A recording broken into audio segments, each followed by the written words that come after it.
Hello, everyone, and welcome to the Machine Learning Applied Labs channel. My name is Jaime. I work in the data science field, and I build machine learning models. The purpose of this channel is to apply machine learning to solve problems and answer questions that are relevant to the everyday person. The overall goal is to democratize machine. An important disclosure is that I am not a financial advisor, nor am I a licensed professional. Please know that I am not providing advice of any sort through this channel, nor through any other means. All content is for educational purposes only. We are using machine learning to find options that we want to either stay away from or we want to trade, either a call or a put. In this particular example, which I'm calling round one, I went ahead and I selected, I believe, 4 or 5, and I'll show you the performance later. But I want to start with how I'm using machine learning to find the options. And the best way to show you is with an example. In this case, I looked at Apple, and I added this back in February, and the expiration date was 3/18/22. That was the current price. One key component is that I use the break-even. It really doesn't make sense after many trials and errors to use the strike price, as you can see here. And yes, I'm using Robinhood. That was the price of the option. I went ahead and I took the stock, and how I do it is I have 2 models for each option or for each stock. I go ahead and I run all of the data. I run the option first. I run the call first, rather. I run the call through the model, and then I get predictions back. And notice that I have this future date here, which coincides with the expiration date of the call in this case. And I have a little bit of a buffer here in the model, because I'm getting these predictions for all the way through 3/23.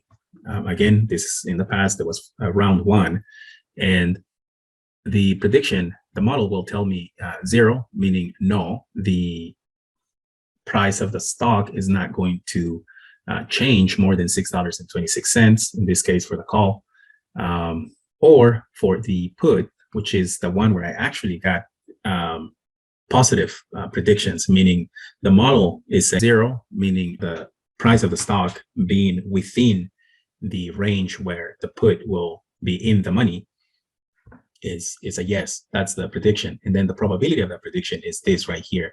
So there are 3 components. The first one is the model itself, and I have this right here.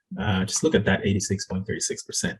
What that means, and that's crucial, it means that when I trained the model, which, by the way, I mentioned I'm not going to share exactly, the features or the variables or the data that I use. I will share some of it, and then the inner workings and all that. But I will share the metrics that tell us how effective the model is. In this case, the model gets it right 86.36% of the time, meaning out of 10 times, there's 2 times where the model is going to be wrong. And we know that. And we know that based on the training data set. So we take all this historical data, we feed it to the model, and then the model gets trained on that. And then we get a result, and we get this metric that tells us the model will be right, or we will be able to identify to make the predictions right 86.3.4% of the time. So that tells us how good the model is. Now, that's the first part.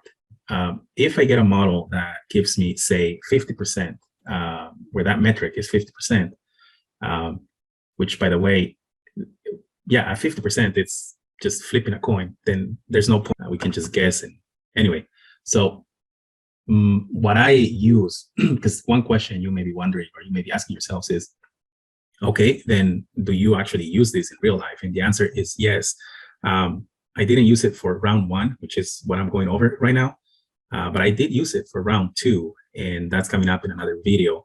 Those options will be expiring in about 2 weeks from today, so by April 8th, I believe, and I'll show you how that's doing. But going back to round 1, Apple, an Apple put, we got a model that's decent, that works, and then we got predictions telling us yes, yes, yes, yes, except right here at the end, right here, notice that the model is saying 0, 0, meaning no, no.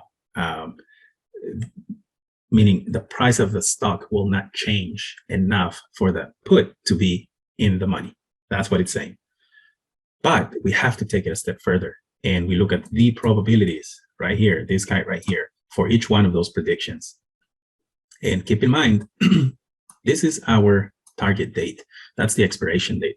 So what really matters to us is this right here. But this is also important. Anyway, long story short, so that was the metric that tells us how good the model is. These are the probabilities that tell us how good the predictions are. And then that's really all there is. So I like to look at this value right here, which is just how often did the model predict a yes, will the option be in the money?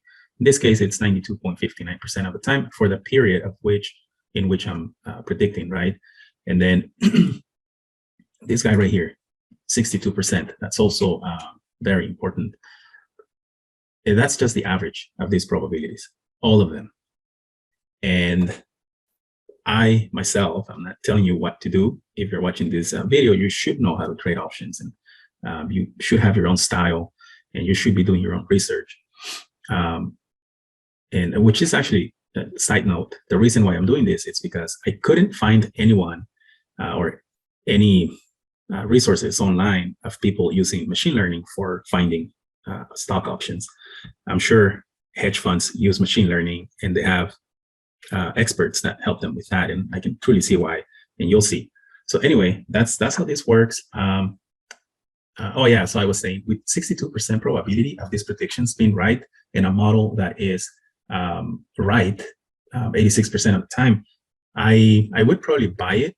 But my personal preference is for this average to be above 70%.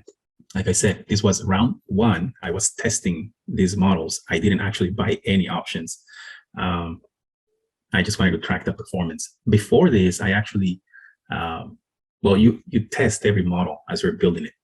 Say you get 100% of the data, right? That's how it works. You take 80%, and then you use 80% of your data.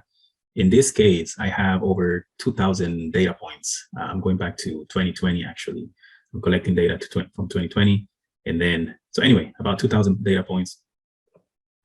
And I take 80% of that data, and I train the model with that 80%. And then I leave 20% to test it.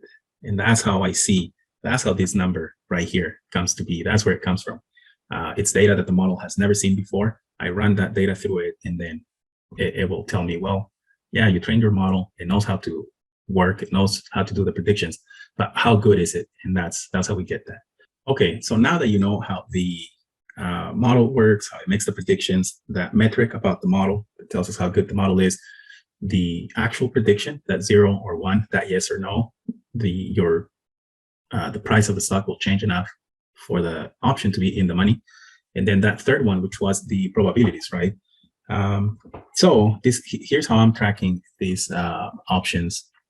I'm tracking their performance, and you'll see in a better way how they do. But I just wanted to refresh your memory. And in this example, we're going to look at Apple. We have a put, and we also want to see mRNA and AMD. We want to look at those three. Okay, probabilities for Apple, we already know. It averaged somewhere around 62%, I believe. If you look at AMD, look at the probability right here, 318. That's the expiration date. And the average for this guy, it's actually lower, 58%. But don't forget that we got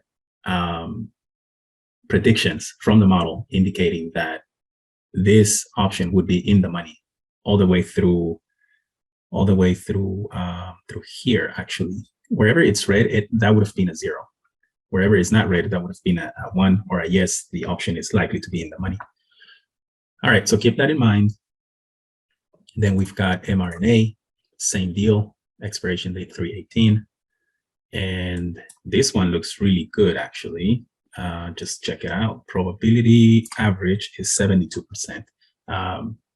if I wasn't testing the model and I had gone through a few rounds and I was very comfortable with it, I would have bought this option. Again, that's no advice. That's just what I would have done. For all of you guys that do research and use charts to buy your options, you can combine this with your work, and I think it will be great. It will add value, and you'll see why. All right, keep these probability averages in mind. You know what these three guys look like. Now let's look at how they actually did. Okay, so here's the performance. There they are. We have Apple, AMD, Boeing, CACC, mRNA, and PayPal. And what you're looking at right here, you're looking at when I added the option all the way through when it expired. Everything that's red, it means that we got a negative return. So here, max of return. So that's just the return in percentage. Here is that return in actual dollars. Let's focus on the top first. And if we look at Apple, look at it. When it was added, we got 46% right on the first day. Then all the way through, it was positive. There were some instances where we had 160%, 190, 361, and I think the lowest ones were what, 46, 42, 44. Okay, AMD, we've got some low ones right here. We got some negatives. So Apple had no negative returns actually for the whole period. So you could have sold it at any point and make some money that way. So AMD, not as good as Apple. And then we've got mRNA. So yeah, mRNA, if you recall, had the largest or the highest probabilities. Remember, the average was 72%, but it actually did worse than Apple and AMD. Look at all these negatives right here. Yeah, so anyway, you can also see Boeing, CACC, and PayPal right here. I added those because I had same deal as for Apple, AMD, and mRNA. I had positive predictions with probabilities that indicated that, yeah, the likelihood of being in the money was there. All right, when we look at the actual return in money, right? Look at Apple. And the way to read this is per day, February 16, 17, 18, so forth and so on, all the way through the expiration date right here. If we waited all the way until the end, we would have lost money, $7.91. So, and as you guys may know, if you're trading, you have to be on top of your stuff, right? On top of your trades. But look, if we would have bought all these options and then on the very first day, we could have made $843. And you may be wondering, okay, what time of day is that? Very, very important. These prices are at 12 p.m., and that's Pacific Standard Time, West Coast time. So say that you come in every day, you log into your platform, Webull or Robinhood or whatever. I use Robinhood. And at 12 p.m. every day, you look at your trades and then you make a decision. Do I sell? Do I hold? What do I do? Well, based on this, and depending on your particular way of trading and your risk levels, risk tolerance, then you make a decision. But here, first day after we added these options, second day, third day, fourth, you get it. Check this out. We do have some days where if we stay there, we would have lost money as much as this guy right here, 902. All right, something crucial just to end this video, something very, very important. So when you use machine learning, and especially the way I'm using it here, where I'm predicting a yes or a no, will the option be in the money, yes or no? And remember that metric where I showed you how good is this model, how often does it get it right? And it said 86%, I believe it was. Well, what you need to know is that if you buy just one option, then you're putting all of the probabilities into one option. And since we know that the model could have been wrong about 20% of the time, so 1 out of 5, a little less than that actually, but for the sake of the example, 1 out of 5, the model could be wrong. So then I wouldn't buy just one option. I would buy at least 5 Why? Because I know that it's likely that the model will be wrong at least 1 out of 5 times. But if I buy only one, what if that one happens to be within that 20% of the time when the model will be wrong? So you have to understand that you can't just, like they say, put all your eggs in one basket. And that's just the nature of this particular model with those particular metrics, right? That 86%. And so, yeah, this is how we did in round one with this model. In my opinion, it's good. Yeah, you could have lost money here and here. Of course, we're looking backwards in hindsight. But if you have a good strategy and you're disciplined and you do something like what I do, which is at 12 o'clock, I check, I log in, I check, and I see how am I doing. And if I see this total return 843, depending on what I'm looking for and what I want and what I'm comfortable with, I would have probably sold everything right there, just walk away with $843. But yeah, look, some of you may have waited for this guy right here. And of course you want to avoid this, especially if you get to a point where you see these negatives, but you have high probabilities, you do want to wait. I would want to wait, not telling you what to do, because I know that things may turn around and add some value. Look at that $7,900 right there. All right, that's it for today. In about a week, maybe a couple of days, if I'm able to, I'll upload another video with round two. In round two, I actually bought those options, and you'll see how we're doing there. But don't forget to subscribe, like this video if you liked it, of course. But what I really want to ask from you is comments, questions, and if you have options that you're looking at and you think, yeah, I did all my research, I did all my work, I looked at my charts, and yeah, I want to buy this, let me know and I'll run it through the model, and either I'll email you or I'll put it in the next video, or just email me, send me a message with or put it in the comments, and leave a way for me to get back to you so I can send you those results. And if you're okay, I can actually post it in the next video. I think we'll do that. Yeah, we'll do that. And why is that good for you? Because if there's a low likelihood of your option being in the money, I'll be able to tell you and I'll show you the metrics. And then it's up to you if you want to proceed or not. Or maybe you're right and the probabilities are there. And yeah, anyway, I think that would be helpful for you guys. All right, until next time, take care, guys.